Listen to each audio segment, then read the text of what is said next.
Welcome back to the channel. Y'all know what it is, man. Um, we're in the office. I thought about using the green screen, but I was like, yeah, I'm not doing all that. This is probably one of the most requested videos I get right now on YouTube comments, DMs. I get tons of DMs of people asking me about LS swapping a 300ZX, what parts, all this kind of stuff. So I hope by making this video, I can kind of answer some of your questions if I didn't get to you, because there's a lot. There's a lot of questions I get, a lot of comments, and yeah, it's kind of hard keeping up with it, man, especially when I'm working a lot. So I want to definitively give you my list, and I'm saying my list because you can go a lot of different routes with doing this LS swap, man. You can you can throw a truck engine in there with all the truck accessories, spacing the accessory spacing the intake. You have to cut your hood, or you have to modify the subframe before you can drop the block down so you don't have to cut your hood. I mean, there's so many routes you can go. You can get a pull out from a Corvette, which probably would have been cheaper for me. Camaro, GTO. I mean, whatever way you want to go to get your LS or LS based engine, you can go that route. And if you decide to go with anything other than Corvette spacing, you probably have to do the V mount. I didn't want to do V mount. I wanted to keep AC.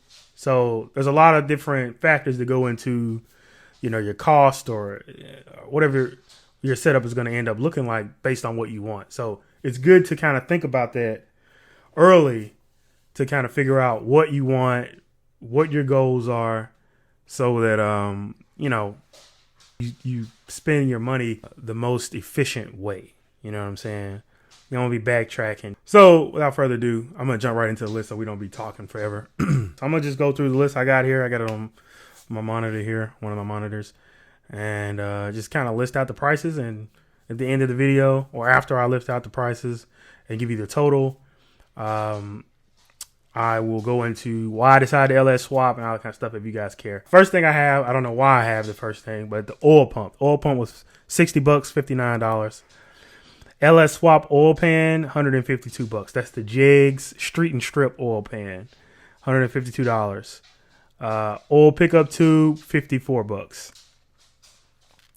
I think this is oil pan gasket along with the front cover gasket, water pump gaskets, and the front crank seal. That was $35, that whole thing. The engine, I spent $400 flat. That was the engine with all the truck accessories, which I did not need any of that crap. The truck intake, I just got the block or whatever. Cam sprocket gear, $44. Timing chain, I just got a standard GM timing chain, $44. ARP cam bolts, $11. GM balancer bolt, $9.50. Camshaft gasket, which I think is the plate. I said gasket, so it's the plate or whatever. $18.52. Camshaft, along with the valve springs, valve seals. That was $398, so $400 for that kit. The hardened chromoly push rods, $94. Corvette power steering and alternator bracket. This is from ICT Billet. Those are $160. Rear main seal and cover was $41. And that's leaking. So clearly I didn't install that right. So that's got to come out. That's leaking. But yeah, that was $41. Valve cover gaskets, $25. LS2 Corvette balancer, which is just a Corvette balancer. Dogs are in the hallway making noise. LS2 balancer, or LS2 Corvette spacing balancer, $84. Corvette water pump, which is the Gates water pump, $112. Power steering pump, $66. So all these are Corvette parts. I went with Corvette spacing, so I'm going to stop saying Corvette.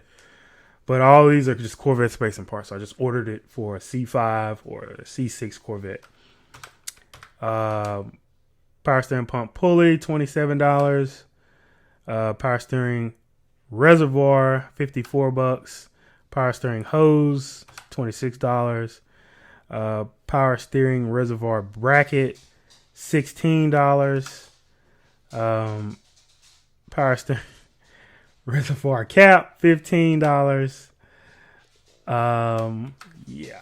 So I probably could have got a better deal on that. I could have went to the dealer or to the junkyard or somewhere, or got the whole power steering set up from a Corvette from someone, but I ordered everything brand new. I think I just was itching to order stuff. Just wanted to get separate boxes at the house. Anyway, coil packs, I did not spend any money on them. I'm using the truck coils right now. One went out. Actually, I don't really think it went out. I'll get into that later. But I'm using the truck coil, so we don't count that. Alternator, I used the alternator from the truck with that ICT bracket, so that was free. That alternator did go out, so I did have to replace it, but I'm not going to count it in the cost because let's say you get a good running driving motor with an alternator, you can use the alternator from the truck. You get the ICT billet bracket set up. LS1 intake manifold, $300. Fuel rail, $70. Injectors. So I got the fuel rail with LS1 injectors, and I decided not to stick with LS1 injectors. I wanted to go with the EV6 style, which is present on the trucks, and I think like LS3s and things like that. Those style injectors. And the reason for that was because I wanted to kind of put some type of compatibility between my builds. So if I start ripping parts off the Camaro and upgrading, then I could essentially upgrade the 300 with LS3 stuff. Ish. Doesn't really work like that because it's a Gen 3 block that I got in the 300ZX, and the Camaro's a Gen 4 block. But injector wise, I can actually swap over those LS3 injectors to the 300 when I get my new injectors for the turbo swap or whatever. So the injectors I got on there now are from a truck. They were $37. They were throttle body gasket, $8. Intake bolts, $17. Like I said, I could have kept the stock intake bolts. You can keep the stock intake bolts and gaskets, but I decided to buy brand new. $21 for the intake gaskets. Water pump bolts, $11. I needed new water pump bolts. The ones that came out, if you go back and watch the video, I'll probably throw some clips up. That block was crusty. Like real crusty, man. I'm talking about oil everywhere. Corvette steam port, $32. Injector adapters. So like I said, I went with the EV6 adapters. They don't fit automatically into the LS1 style intake and the LS1 style fuel rail without adapters. I got the adapters for the injectors from ICT. Those are $40. Corvette belt tensioner, $75. Thermostat, $19. Thermostat housing, $32. So we're getting to some LOJ parts. So a lot of guys, if you're on any of the Facebook forums, they're going to be like, LOJ, bruh. You know what I'm saying? Listen, LOJ is a great company. You know, they take most of the guesswork out. You know, if you sit in your car, they will build you an LS swap 300ZX. And so they charge certain prices because they have taken the guesswork out. You know, you get the parts, you know it's going to fit. They've done the research, the quality parts. But I'm not the type of guy who's going to go out and just spend all that kind of money on that. Especially if I feel like I can do it cheaper, save myself some money. Just like they make it possible so you can use your Nissan accessory, so you can keep your stock power steering pump, alternator, all that stuff. Here's the thing. I didn't want my alternator down on the ground anymore. I didn't want to use the Nissan accessories. For one, because if something goes out, I can't just go to AutoZone and pick it up a lot of times. I got to order it. So I did use LOJ parts for some things, but it was only some things. It was things that I just couldn't, I felt like I couldn't avoid. So LOJ motor mounts, I did not order them from LOJ though. I don't know how much they cost. Yeah, I got them used from a guy. Unfortunately, his garage had caught on fire, and so he had an LS Swap Z, and he was getting rid of parts. And I live for those type of sales, man, where you can save some money. So I got those LJ mounts for $200. I don't know how much they really cost. I forgot, and I could go look, but you could too. So I encourage you to do that. But I paid $200 for them, shipped. LOJ heater core outlets, $62. I did get those from LOJ. Fuel pump. So I got the Aeromotive Stealth fuel pump. I think it's like a 340 or something like that. It's the one that LOJ recommends. So I was looking for that one. As I started getting more adept as to what it takes to get an LS swap to run, I realized you could have used a lot of other pumps. I could have got the Hellcat pump, could have got other, but this one I think is rated for like 700, which is more than I'm probably going to even aim for. So this is the one that LOJ recommends. I did an install video on it. I did not get it from LOJ. I actually got it from Amazon as an open box. So the box was damaged and it was brand new. Hadn't been used, hadn't been installed. $67. That's savvy right there, man. That's some savvy shopping right there. $67. I think that thing, LOJ sells that kit for way more than that. Don't ask me how much it is. You're going to have to go look yourself because I don't know. But $67 for that fuel pump, man. And it's good up to 700. It supports E85. I'm going to go E85 in the future. You can't beat it for $700, man. AC bracket. I did get the AC bracket. It is the LOJ AC bracket. I did not get it from LOJ. I got it from a guy locally. That's weird. Locally, there's another guy at LS Swap. Actually, we went to school together. And he decided not to use it, so I got it from him $200, and I picked it up at Kroger. Power steering line adapter. I got this from eBay. So not Amazon. LOJ sells this power steering line adapter. They make one. You can buy it. I don't know how much it is. I think it's a little bit higher than what I paid. But the guy on eBay makes these power steering line adapters with the banjo, bolt, and everything. $112 shipped.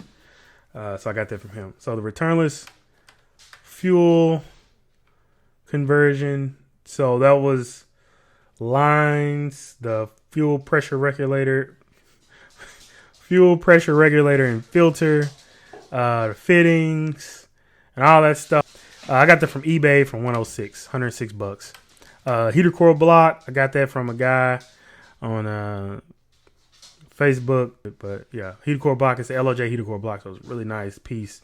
$60. 92 millimeter throttle body, eBay, $60.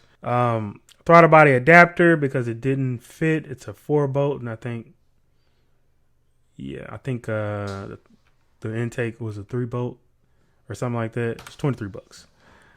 Trans adapter plate and flywheel.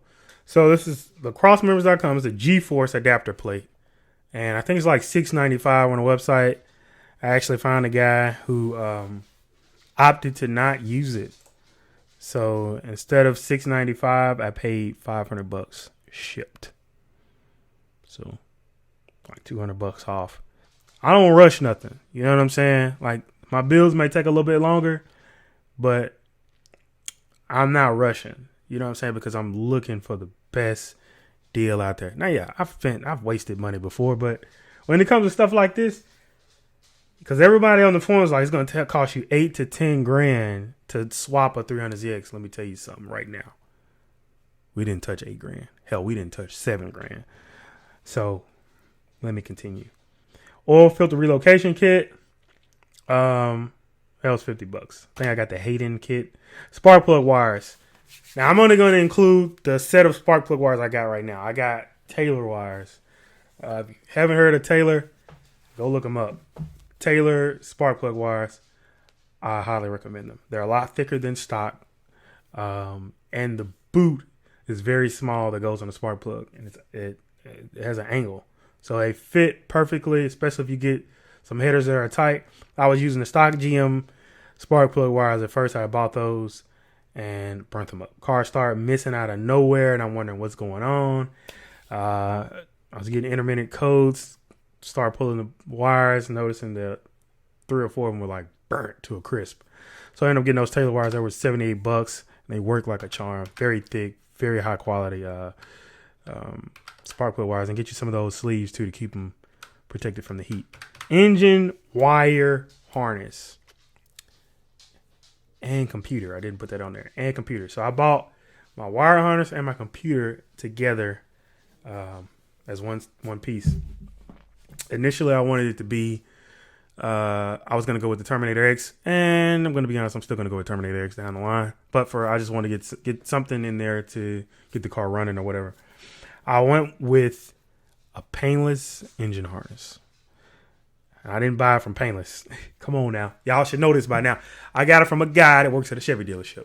So he had it in an S10 swap, and he was going Dominator, Terminator, or Highly Dominator.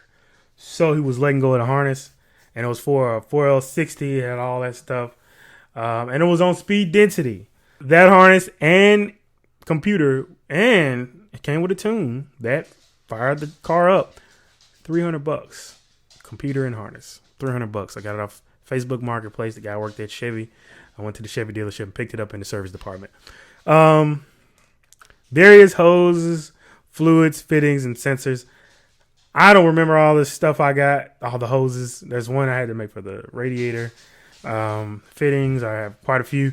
Sensors are like map sensor, intake air temperature sensor, stuff like that. Temperature sensor, coolant temp, stuff like that. I got $400 for that. Now, I feel like that's a little on the fat side. Probably was a little cheaper than that, but just for good measure, $400. And I really don't think it was that much, but I want to keep it realistic. Electric fans. So I went with the fans out of like a 90s model Nissan Maxima / Altima. I spent $78 on these fans. I probably could have got a lot cheaper if I went with the junkyard, but I just ordered them brand new on Amazon. The reason I went with these fans, because they fit the radiator. I think the radiator out of those cars is the same as the one in the Nissan 300ZX. Now, you get on the forums, or not the forums, but the Facebook pages, particularly the Nissan Datsun page.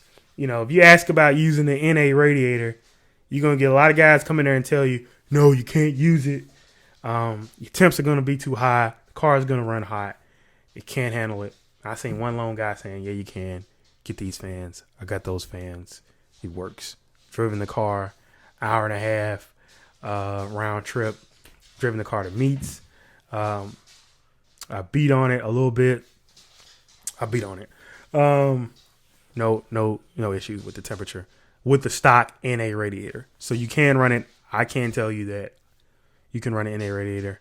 To be honest, the temp doesn't hit 200. It stays in the 190s. It has never hit 200. I've checked it. I have a mechanical gauge in the car that's inside the heater block, and I also have the stock coolant temp sensor, and I have the dongle that plugs into the OBD2 port, and I can look on the app or whatever and see what the temperatures are and all that kind of stuff like that. My dogs are really making a lot of noise, but yeah, no overheating issues with the NA radiator. Now, I do have a TT radiator and some slim fans in the garage in the event that this setup fails me, but it hasn't failed yet, and it's been in the car quite a few months now without issue. So you can run NA radiator. Just get you some good fans, because those are some big boy fans, man, for the Maxima and the Altima, and it keeps it cool. Drive shaft. Now, I got my drive shaft from Shaft Masters. You can get one from LOJ. They're going to charge you like $500 or something like that. I got a drive shaft from Shaft Masters. Literally, you just go, you call them up. That's what I did. You order the Nissan 300. They make 300ZX drive shafts for the 2 Plus O and the 2 Plus 2. They come in aluminum, steel, maybe some other materials. And you can just order it and just get it custom. So I had to get it trimmed down a little bit. I think like 3 inches or something like that. I don't quite remember the exact number, but called them, ordered it, told them I needed it shortened. They shortened it. They shipped it out. $330 shipped. You can't beat it. $330. LOJ transmission mount. Exactly what it sounds like. I ordered from LOJ. It was $168. It works. Because, you know, you're going to shift the transmission back 3 inches, which is why you have to shorten the drive shaft. That transmission mount works. Shift the relocation bracket. So this is an interesting one. So if you check my last video, you know that my shifter bracket that we modified broke. So that was me and Marlon. We made that. We welded it. And when you start beating on the car, it held up for a while. And those power shifts started to take a toll. And them welds, they wasn't holding up. Them booger welds wasn't holding. So we broke it. So I ended up just buying the LOJ shifter relocation bracket, which is 218. Really quality part, man. The shifter is really solid now, too. Feels real good. I got Moforn exhaust headers, which I think for an S10 LS swap. I got those off Amazon. They were $113. Disclaimer, you do have to beat the hell out of them junts on the driver's side with the steering column. You got to beat the hell out of them. You got to heat them up and beat the hell out of them. Take them out, beat them, heat them up again, beat the hell out of them some more. Put them back in, they probably still ain't going to fit right. So with that being said, I'm probably going to end up swapping eventually to either LOJ Cooks headers, which are hella expensive, or just getting somebody to build me some custom headers, but they work for now. Then I got some exhaust piping at an exhaust shop, which was $200. And then my tune, which is just a street tune, not a dyno tune yet, was $400 for the street tune. And that's it, guys. That's literally it. That's all I could think of. That's all I did. And for the grand total, I know y'all waiting on that. This is what y'all been waiting for. How much does it cost? $6,369.13. Now, give or take, some money here and there. Could be a little less. Could be a little bit more. With that being said, guys, it wasn't $8,000. It wasn't $10,000. $6,300. And you got an LS swap. You got a clean shell with the transmission, manual trans. That's all you really need. You got to replace everything else. $6,300. You can't beat it.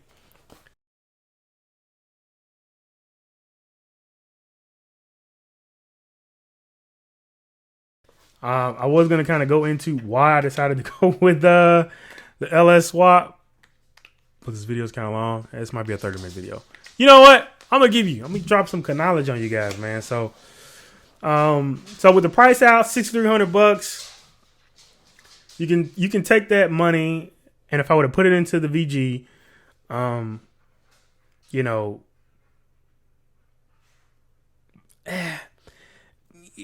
would have probably had to do a turbo, put the turbos on it, do NAT, or if I would have put that money into the NA and tried to keep NA, man, I wouldn't have got nowhere. The car probably makes right now probably late 300s. Probably not 400, but probably late 300s. It's got a pretty big cam in it, stage 4 cam. So I would say it's in the 300s, definitely. To the wheels. It feels good. It feels quick. The reason I decided to swap it and go LS was, for one, I had got that car pretty stable to the point where I was happy with it. I had put AC in it. In the process, during that time, I was camming my Camaro, and I put AC in it, and it was running good, and it was going to be my daily driver. That was my daily driver car. It's still going to be my daily driver. Once all this pandemic stuff, if I ever need a daily driver anymore, I don't go anywhere anymore. I work from home. But I remember coming home from work, and I ran into a Civic on the expressway. He downshifted. I had just got done doing the manual swap on the car. I downshifted. We were gone. This is probably like a 2010s Civic. I don't know. I don't keep up with Honda, so I don't know exactly what it was. It wasn't no Type R. It was a little fart can Ricer Civic. And he towed my ass up, man. He towed my ass up. He gave me the business. You know what I'm saying?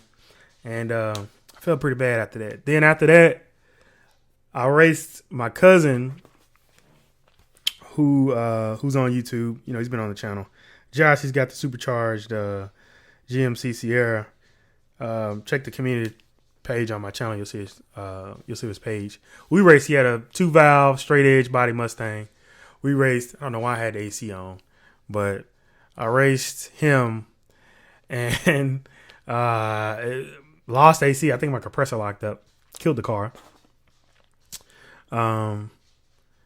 Lost pretty good. We were racing in the rain, and he was getting me. I think I hung in there with him one time, but it's because he was spinning.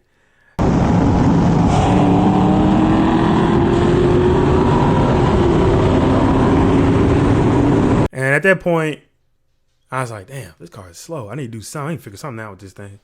And then the Camaro was complete. I completed the Camaro. I completed the cam swap. Got it tuned. Got it back from GPI. And I fell in love with the car all over again. And I was like, damn, this thing's good. I daily drove it. I wasn't studying the Z, you know. And I just got a renewed love for the Z by doing the manual swap. And then at that point, I was like, you know what? Something's got to give. We got to do something with this thing, man. I can't drive this thing every day this slow. And so I decided to do the swap. So I was like, you know what? I'm prepared to do the swap. I don't want to keep the VG. I don't want to do a turbo VG swap. I hate working on the VG. It's very tight. Alternator jobs would take me like hour plus. You know, alternator job was rough because it's below the engine or whatever. And I was like, man, nah, I'm over this. So I started taking apart the car, and then I ended up finding the motor for like $400. And at that point, I started working on the engine, getting it prepared to go in there. I had made my decision. I didn't want to go V-mount, so that's another thing. I didn't want to go V-mount on the radiator. I wanted to keep my radiator in a stock position. That's why I went to Corvette accessories, because I wanted to keep AC. So that's kind of the reason why I went LS. I could have went RB or anything like that, but I wasn't super familiar with it. I just did a cam swap on the Camaro, which is an LS3. I was like, okay, I know this. I know this platform a little bit now. Let's give it a shot. Let's give it a try. And I did. And I don't regret it. Not one bit at all. The car is very fun now. I haven't even put the AC back in there. It's definitely not finished. I haven't buttoned the car up at all completely. And I just don't want to do it. I'm probably going to ride around with it like this for a minute. The freaking glove compartment and everything still disassembled. Wires all in the car. But I'm just making sure she's good. And so far, it's just as reliable as you can think an LS is. It doesn't break down. It's not starting. I mean, it's good. You know what I'm saying? Like, I'm happy with it. It makes good power. It's fun to drive. It draws attention. I mean, it's fun. You know what I'm saying? So the next thing will be probably nitrous. Because why not? You know, it's a $400 block. And just go get another one if it breaks. Go get a 6.0 or something like that. But yeah, guys. I'm looking at the timer. We're at 31 minutes. I haven't filmed a 30-something minute video, I don't think, in the history of this channel. So I hope you guys are satisfied with that. The price, $6,300. Why I decided to LS swap the car. Like I said, nitrous is next. Then we'll start working on aesthetics. We'll probably work on aesthetics before we go nitrous and everything. We'll just get everything set up. But new coilovers, new rims and tires, paint job, probably some body parts, rear bumper, side skirts, stuff like that, make it look good. So yeah, guys, that's it, man. That's the price. I hope you enjoyed the video. The build is definitely not done. Stick around. There's gonna be a lot more. If you haven't subscribed, do that. Drop a comment. But hit the subscribe button. Holla back at your boy.